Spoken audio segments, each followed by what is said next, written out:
Le tecnologie del futuro a disposizione a Lavagna per studenti appassionati. Inaugurato nella sede dell'Accademia Mercantile a Villa Spinola Grimaldi il primo dei 5 laboratori multimediali in Liguria.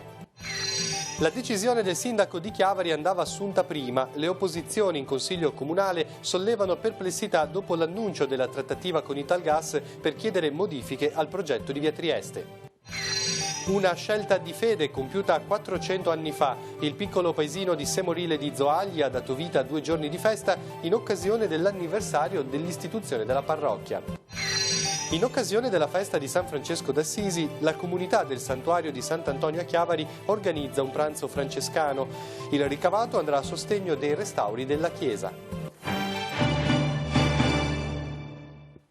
Buongiorno a tutti, bentornati al nostro telegiornale Scuola e Innovazione in Apertura. È stato inaugurato infatti questa mattina a Lavagna il primo dei 5 laboratori territoriali e multimediali per accrescere le competenze digitali di studenti e cittadini. All'inaugurazione erano presenti tra gli altri gli assessori regionali all'istruzione Ilaria Cavo e allo sviluppo economico Andrea Benveduti. Era presente, ha seguito per noi l'inaugurazione questa mattina Andrea Capitani, vediamo il primo servizio.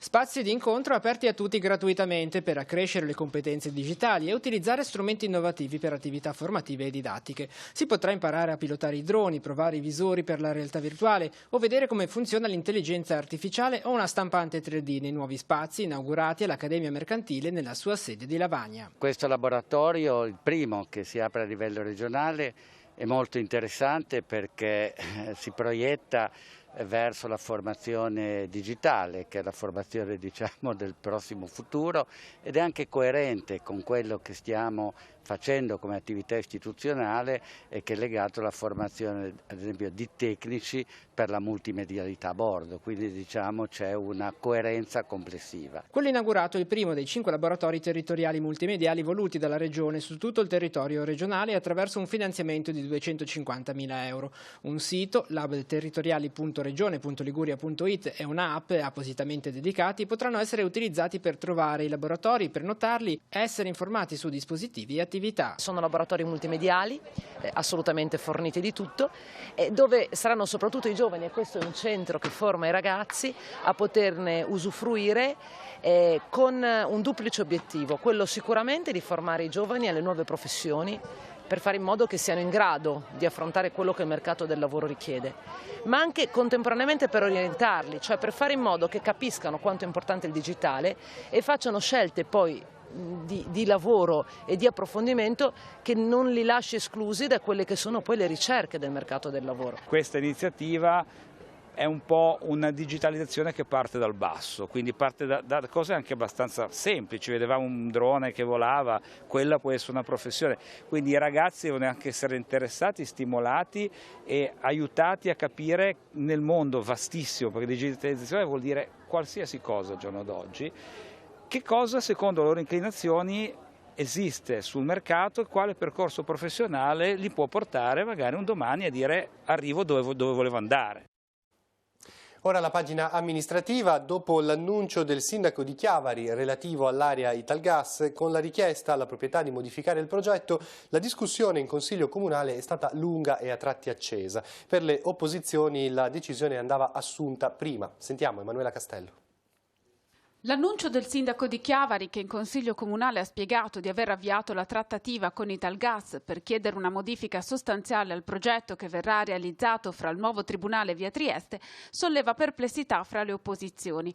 L'ex sindaco Roberto Levaggi si dice soddisfatto perché la realizzazione di posteggi valorizzerebbe il nuovo palazzo polifunzionale, ma critica l'iter che ha portato fino ad oggi la pratica. Bisogna trovare degli spazi di parcheggi e di viabilità adeguate per far sì che il tribunale nuovo, che era nato con fronte Via Trieste, possa aprirsi verso la città. Con me questo progetto non era mai nato perché anche con i tecnici con cui facevamo il piano urbanistico comunale avevo incontrato io da sindaco più volte i dirigenti di Italgas e avevamo detto che noi tanti volumi per residenza lì non li volevamo. Già nel luglio 2018 è apparso il progetto in comune, ci sono state tante riunioni, la commissione edilizia si è riunita 2 volte, aprile 2018 2019 e giugno 2019, quindi è giusto che il sindaco adesso intervenga e dica lì voglio servizi, però da sindaco e soprattutto da assessore all'edilizia e all'urbanistica bisognava farlo all'inizio questa cosa.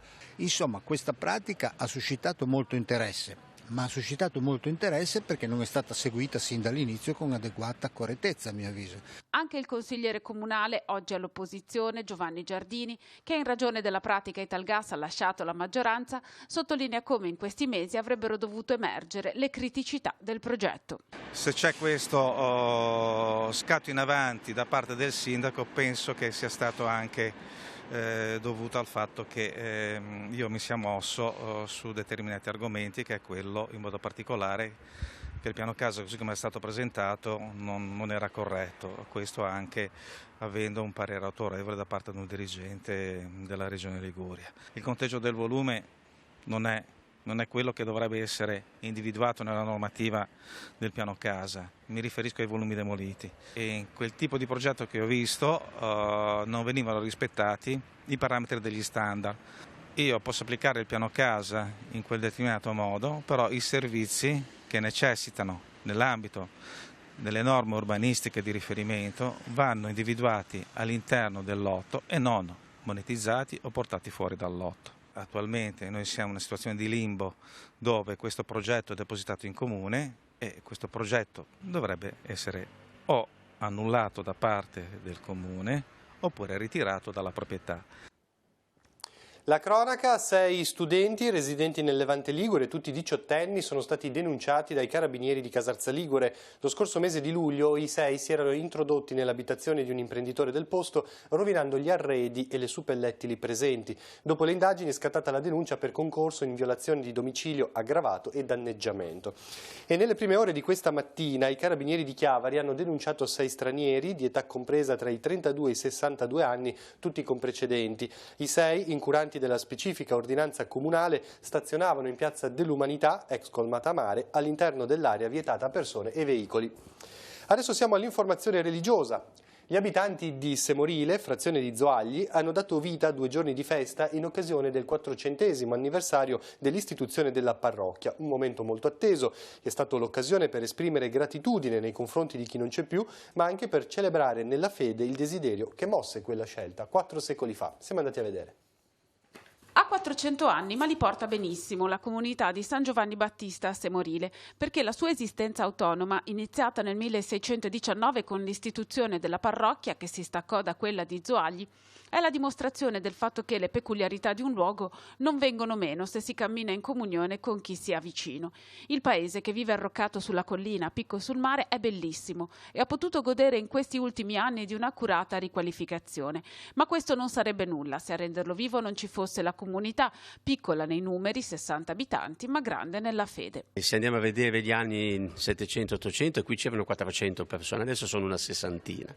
Però la presenza alla messa è di circa un terzo, al sabato sera abbiamo un'unica celebrazione, ma non è solo una questione di presenza, è proprio una partecipazione che io sento attiva da parte della gente. Nel 1618, un anno prima dell'anno che ricordiamo, persone del luogo, erano un centinaio, poco più, molto semplici, sono andate a Genova, sono andate a parlare alla Repubblica di Genova, sono andate a parlare al Vescovo e hanno espresso questo desiderio, pur mantenendo il loro legame con Zoagli, essendo qui un po' però in mezzo ai bosco e avendo questa chiesa che era un po' un oratorio, hanno espresso il desiderio di sentire un po' una comunità loro. La parrocchia venne istituita il 28 settembre del 1619 e in occasione del 400° anniversario Monsignor Tanasini ha celebrato l'Eucarestia mettendo in luce il desiderio che spinse gli abitanti del paese a chiederne l'istituzione. Fu una scelta di fede, ha detto il Vescovo, e questo significa oggi chiedersi se questa scelta è ancora al centro dell'essere comunità. Tutti i sabati c'è la messa, veniamo alle 7 a messa, più o meno ci siamo quasi sempre, cerchiamo di portare avanti questa cosa. Proprio una comunità, insomma. Sì, una comunità. È una parrocchia che è sempre stata una famiglia e abbiamo avuto una serie di cose dove tutti intervenivano. Noi non riuscivamo a avere una strada, i semorinesi si sono presi con 80 giornate e hanno fatto la strada partendo da Semorile. Poi a un certo momento mancava l'acqua E allora abbiamo deciso di fare l'acquedotto. L'acquedotto, il che significa che la domenica il parroco in testa si partiva, andava quasi sotto Montalegro, le donne portavano i mattoni e gli uomini portavano la sabbia per fare le vasche, e poi è stato montato sempre dai Semorinesi, è stato montato tutti i tubi per far arrivare l'acqua. La famiglia. Le parrocchie di San Paolo in Pila e di Santa Margherita di Fossalupara, Sestri Levante, attendono l'ingresso del nuovo parroco, Don Massimiliano Pendola. Domani, venerdì 4 ottobre, alle 21, nella chiesa di San Paolo, si terrà una veglia di preghiera presieduta dal vicario foraneo, Don Stefano Traini.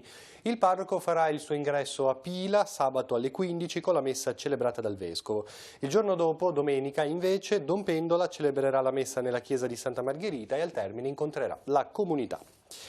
Le suore Clarisse di Levi questa sera alle 20:45 celebreranno la veglia di preghiera in ricordo della nascita al cielo di San Francesco d'Assisi, alla presenza dei seminaristi. Domani, memoria liturgica di San Francesco, alle 8:30 la celebrazione della messa, alle 18:30 il canto dei Vespri. Nella chiesa dei Frati Cappuccini di Viale Tappani a Chiavari, in occasione della festa di San Francesco, domani alle 18 la messa sarà presieduta dal vescovo Monsignor Alberto Tanasini. La comunità del santuario di Sant'Antonio a Chiavari invece invita alla terza edizione del pranzo francescano, in programma domenica 6 ottobre alle 12:30 nei locali del santuario. I volontari sono all'opera già da alcuni giorni per preparare l'evento, le cui offerte andranno a sostegno dei lavori di restauro sul lato nord della chiesa. L'intervista. L'impronta francescana tracciata negli anni di presenza dai frati è rimasta incisa sulle mura del santuario di Sant'Antonio a Chiavari, dove continua a radunarsi una comunità di persone affezionata a questo luogo sacro e aperta al pubblico. Noi non siamo parrocchia, facciamo parte della parrocchia di San Giovanni, però lì si raduna una comunità, diciamo così, regolarmente, giorni festivi, giorni feriali e poi varie attività, tra le quali anche la festa di San Francesco. Nelle vicinanze della memoria liturgica di San Francesco d'Assisi, da alcuni anni i volontari del santuario invitano la comunità locale a sedersi allo stesso desco. C'è chi si occupa di organizzare le prenotazioni, chi prepara i manifesti, chi stila il menù. E poi insomma la parte più importante, che è quella che occupa un po' tutti, è quella di cercare di coinvolgere il maggior numero possibile di persone per aumentare le presenze al nostro pranzo. Direi una finalità prima è quella di formare relazioni buone anche attraverso un pranzo insieme. Nell'ottica francescana il pranzo si propone come momento semplice di condivisione. È all'insegna della semplicità, per cercare di accontentare il maggior numero possibile di persone. Quindi antipasti misti, pasta al forno, arrosto e patate, poi un bel dolce per finire tutti insieme. La finalità sarà benefica a sostegno delle opere di restauro dell'edificio sacro. Ci sono da fare dei lavori nella fiancata a nord del santuario e allora diciamo, intanto che venite per mangiare e stare insieme bene, e date un contributo per poter fare i lavori. Si può prenotare al santuario oppure sul manifesto ci sono i numeri di telefono che si possono contattare per prenotare, c'è ancora qualche giorno di tempo, e poi domenica alle 12:30 vi aspettiamo.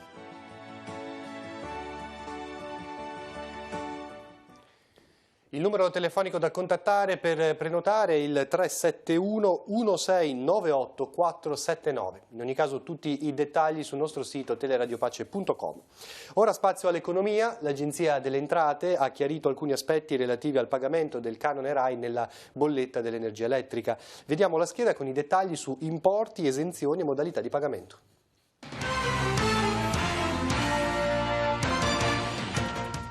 L'Agenzia delle Entrate ha chiarito che in caso di più utenze residenziali associate allo stesso codice fiscale, il canone RAI sarà addebitato per una sola fornitura. Se non si possiede il televisore a casa, si può non pagare il canone inviando un'autocertificazione di disdetta. La richiesta va mandata entro il 31 gennaio 2020. Sono esonerati dal versamento anche chi ha più di 75 anni, le famiglie con reddito inferiore a 8.000 euro, gli invalidi civili, i diplomatici e i militari. Il modello va scaricato dal sito dell'Agenzia delle Entrate. Il modulo può essere utilizzato anche da un erede per dichiarare che nell'abitazione in cui l'utenza elettrica è ancora intestata ad una persona deceduta non è presente alcun apparecchio TV, ma anche per segnalare che il canone è dovuto in relazione all'utenza intestata a un altro componente della stessa famiglia, di cui va indicato il codice fiscale. E poi per comunicare la modifica delle condizioni, ad esempio l'acquisto di un televisore in corso d'anno, avvenuto dopo la presentazione di una precedente dichiarazione sostitutiva. Nel caso in cui l'importo del canone TV sia stato addebitato in bolletta pur avendo diritto all'esenzione, si può chiedere rimborso. La dichiarazione naturalmente va presentata sotto la propria responsabilità. La non veridicità è punita dal codice penale e dalle leggi del settore. Ricordiamo infine che dal 1 gennaio al 31 ottobre 2020 il costo del canone RAI sarà pari a 90 euro, ossia 9 euro sulle bollette mensili o 18 su quelle bimestrali. L'importo è comprensivo dell'IVA e della tassa di concessione governativa. I residenti di Chiavari potranno fare domanda per ottenere agevolazioni sul pagamento della TARI, la tariffa sui rifiuti e sui servizi, relativa all'abitazione di residenza. Occorre essere in possesso di un ISEE ordinario rilasciato dall'INPS nel 2019 inferiore o uguale a 5.000 euro.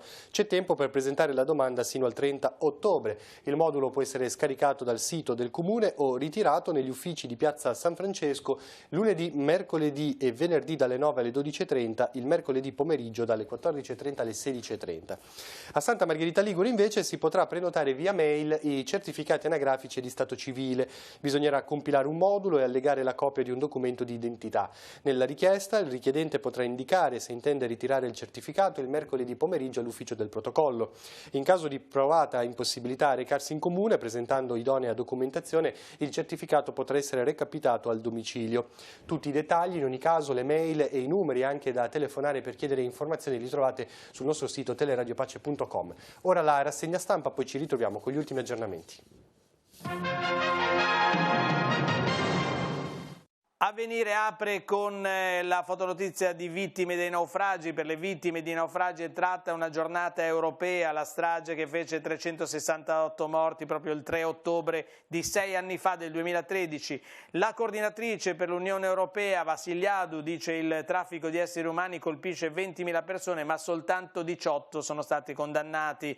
Pagheremo dazio invece la notizia del WTO che ha autorizzato gli Stati Uniti ad applicare all'Europa delle sanzioni per 7 miliardi e mezzo di dollari, a rischio fino a 1 miliardo di nostre esportazioni di formaggi, olio e vino. Conte e Di Maio premono per la tutela dei nostri prodotti, l'Unione Europea dice trattiamo. E poi ancora la capitale alle prese con la spazzatura, Roma sull'orlo della crisi, cassonetti colmi di rifiuti, allarme di medici e presidi, impianti fermi tra 2 settimane. C'è il rapporto di Audidel e Censis, gli anziani sono sempre più digitali, il 78% va su internet e ha lo smart TV. Operazioni sospette, indagini in Vaticano, sospesi 5 dirigenti. Passiamo al secolo XIX che titola Parte la guerra dei dazi, gli Stati Uniti rischia aumento per vino e parmigiano, l'Europa minaccia ritorsione e crollano le borse, Milano perde il 2,8%. Il presidente della regione Toti dice pronti a scendere in piazza, ci vuole un commissario straordinario per far decollare il progetto Gronda. E sempre dalla regione Liguria un altro allarme, super ticket, la Liguria può perdere 16 milioni di euro, l'ipotesi di cancellare questo super ticket fa scattare l'allarme in Liguria. E poi la fotonotizia, nocciole e olive, la corsa dell'oro all'agricoltura, e poi per il petrolchimico nuovi depositi alla foce del Polcevera. Veniamo a notizie dal nostro territorio, va per funghi con un amico trovato morto in un canalone, la disgrazia ieri pomeriggio a Perlezzi di Borzonasca. E poi a Sesti Levante lasciate aperte ai ciclisti le gallerie di Sant'Anna, arriva l'appello di Vivi in Bici ai comuni di Sesti Levante e Lavagna. Andiamo avanti, il piano delle ferrovie, treni liguri rinnovati nel giro di 5 anni, e poi dalle scadenze ai costi ecco le 9 opere decisive per la regione. Nelle pagine interne del secolo XIX, Attanasio alla ministra, tunnel opera fondamentale. Il presidente della Camera di Commercio ha consegnato a Paola De Micheli, che è ministra appunto delle infrastrutture, una lista di 9 opere ritenute essenziali per l'area metropolitana, tra cui c'è anche appunto il tunnel che parte dalla Fontana Buona e arriva a Rapallo Rapallo e la unisce con l'autostrada 12. Sempre nel Levante, ragazzo folgorato ieri il sopralluogo a Rapallo, un mese per le relazioni del perito, nessuna criticità macroscopica è stata trovata sull'impianto luci della strada, anche i documenti erano tutti in ordine. Ora la linea può passare a Genova per vedere gli argomenti trattati dal settimanale Il Cittadino. Il Cittadino numero 36 di domenica 6 ottobre. In apertura iniziato l'anno pastorale. Al via il cammino diocesano in sintonia con il mese missionario straordinario. A Genova la Chiesa delle Grazie al Molo è al centro del mese missionario con il percorso alle sorgenti della fede. A pagina 9 tutte le indicazioni per vivere al meglio questo mese di ottobre. In taglio centrale rinasce il ponte. A pagina 17 la cronaca del varo della prima campata del nuovo viadotto dell'autostrada A10 alla presenza del Presidente del Consiglio. Di spalla Amazzonia sta a cuore alla Chiesa universale. Al via il sinodo voluto dal Papa sui temi ambientali. Vi prende parte anche il cardinale Angelo Bagnasco. E in taglio basso la legge sul fine vita non apra all'eutanasia. Dopo la sentenza della Corte Costituzionale, il commento della Conferenza Episcopale Italiana. E infine, convegno su Dongà. Venerdì 11 ottobre al Ducale, un intero pomeriggio per ricordare la figura del fondatore del Movimento Ragazzi. Gli aggiornamenti dalla redazione, c'è Emanuela Castello. A te Emanuela. Grazie Maurizio, buongiorno a tutti. Dunque un auto articolato è uscito di strada e ha compiuto un volo di circa 20 metri. È successo questa mattina attorno alle 12:30 nel comune di Ne. L'autista del camion è stato soccorso dal personale del servizio dell'emergenza sanitaria, è stato stabilizzato e trasferito alla piazzola dell'elisoccorso di Cogorno, da dove poi è stato trasportato ovviamente in elicottero al pronto soccorso dell'ospedale San Martino di Genova. Sul posto anche i volontari della Croce Verde. Maggiori aggiornamenti su quanto accaduto nel corso dei prossimi appuntamenti con l'informazione. Ma c'è stato un altro incidente che ha causato disagi, ma fortunatamente non feriti. È successo questa mattina attorno alle 8:30 all'ingresso dell'autostrada a Chiavari. Due camion si sono scontrati. Secondo una primissima ricostruzione, quello che stava entrando in autostrada non è riuscito a frenare in tempo ed è andato a scontrarsi contro il camion che stava procedendo da Lavagna appunto verso Genova. Come detto non ci sono stati feriti, però ovviamente si sono formati 2 chilometri di coda appunto da Lavagna verso Genova. È tutto, linea allo studio. Bene, grazie. Si conclude questa edizione del telegiornale. Ci ritroviamo questa sera alle 19:15. Grazie per averci seguito. Buon proseguimento di giornata. Arrivederci.